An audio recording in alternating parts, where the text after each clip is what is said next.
iba talaga, pasaway. Talagang we have to do it consistently every day just to make sure that they do not. Pag nawala ho kami, babalik eh. So, we're covering a large area, but we just continue to, E di kumpiskahin niyo yung motor para hindi na babalik. yung iba ho, kinukumpiska na ho namin. Kumpiska siguro, gawin niyo siguro yan. Very harsh na. Pero for the sake of the safety of the passengers, okay ako na kumpiskahin yung motor. We will recommend a change in our penalties, Mr. Chair, in line Yes. with your thinking para masama na sa impoundable. Kasi sabi mo, hulihin, tikitan, Tama po. babalik ulit. Baka sa pangalawa, nung hindi mo na siya mahuli, nakadisgrasya, may mga tayo ng mga pasahero nila. Yun yung iwasan natin. Kumpiska na yung motor, kumatik ka sa ulo. For players, siguro po, if we do that for the next 2 weeks po, medyo malaking impact po agad to on that Yes. habal-habal concern. We'll call a meeting po, Your Honor. Yes. Now, medyo ma-list tayo ng konti. Habal-habal sa mga probinsya, makikita natin, ito very, very risky and dangerous na isang motor, 5 nakasakay na pasahero sa habal-habal. Hindi ito pinaguhuli ng LTO. Wala tayong ginagawa. Sir, meron ho kaming mga records ho Hindi niyan. ka nagpag-ugnayan sa HPG para Opo. paghulin mga ito. In fact, yung particular case po sa Mindoro, nagkabarilan po ho yan nung nagkahulihan. That's why right now, in certain places, pag nagkaka-operations po LTO, kasama na po HPG. But Bakit di pa rin po na-stop? Especially sa mga probinsya, Attorney Mendoza, sa mga stasyon ng bus, sa mga pier, andun agad, mga habal-habal na umuntrata. May kita mo, sakay-sakay, 5, yung kung paano nagkakasya 5 pasahero sa isang motor. Yung driver halos doon na sa tangke ng motor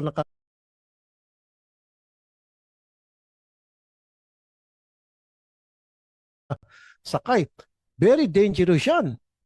At talagang naging normal occurrence na lang yan. So, you guys are not doing anything about it? You're not coordinating with the HPG, PNP?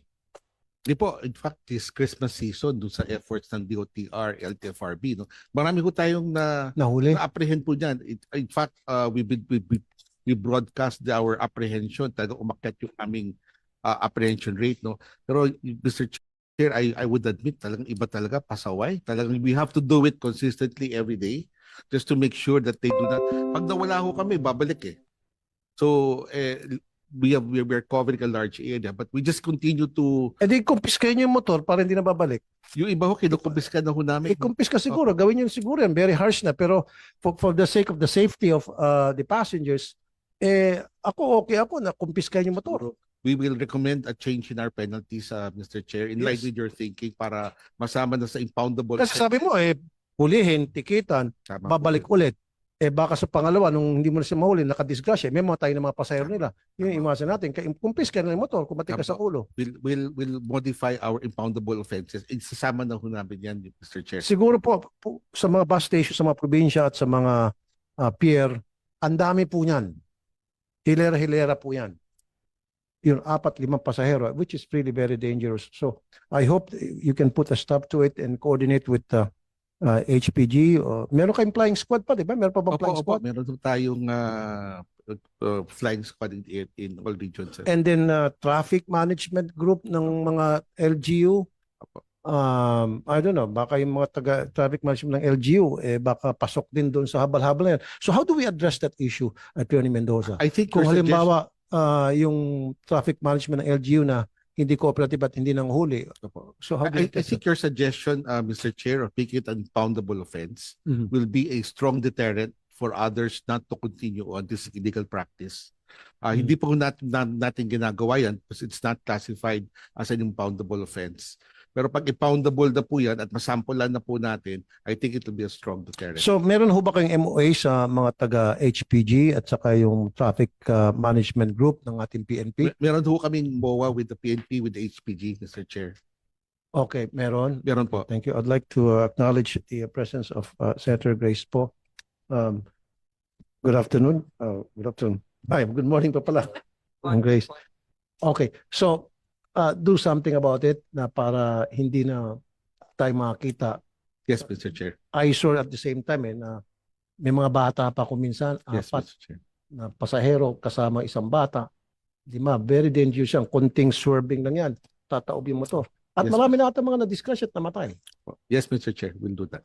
And then mag-issue din siguro kayo ng DOTR, yung information campaign na huwag kayong sumakay sa mga habal-habal dahil kapag nag-discuss yan, may nangyari sa inyo, hindi kayo mababayaran versus kung kayo ay pumapasok sa TNPS, meron kayo makukuha. Okay? Now, Joyride.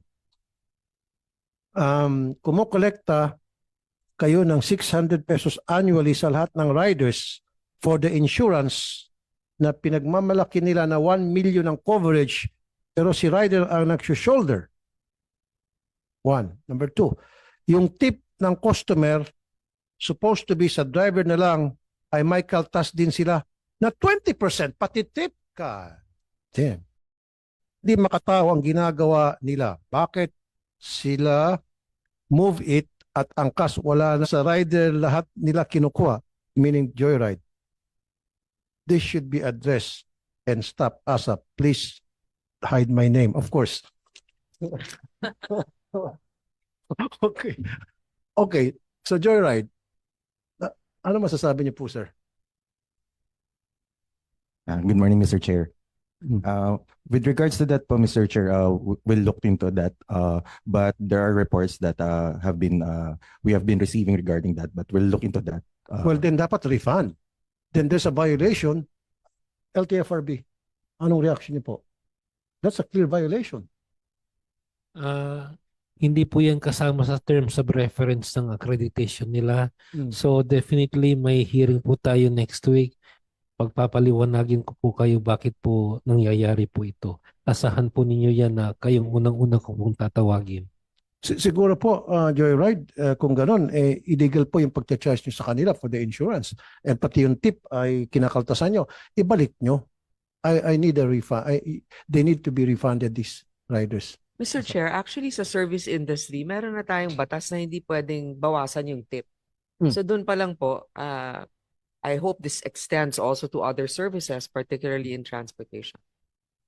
Okay nga. So, Joyride, paki-refund. We'll comply, Mr. Chair. And So, make sure LTFRB na they will comply. Yes, Mr. Chair. Refund. Mabibilang naman yung mga ano. We have a master list kung ilan naman po yung naging pasahero nila in a certain day na sa database po nila. Kukunin lang po namin yun. Then from Malalaman din kung magkano yung mga tip na kinaltasan. yung tip ko siguro hindi namin Mahirap na.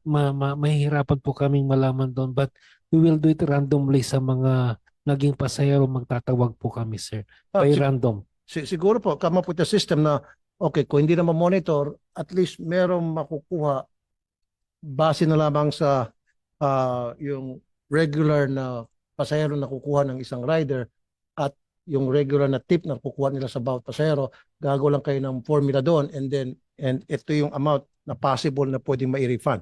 Okay, can you do that? And talk to Joyride and some of the riders. Yes, Mr. Chair, we will be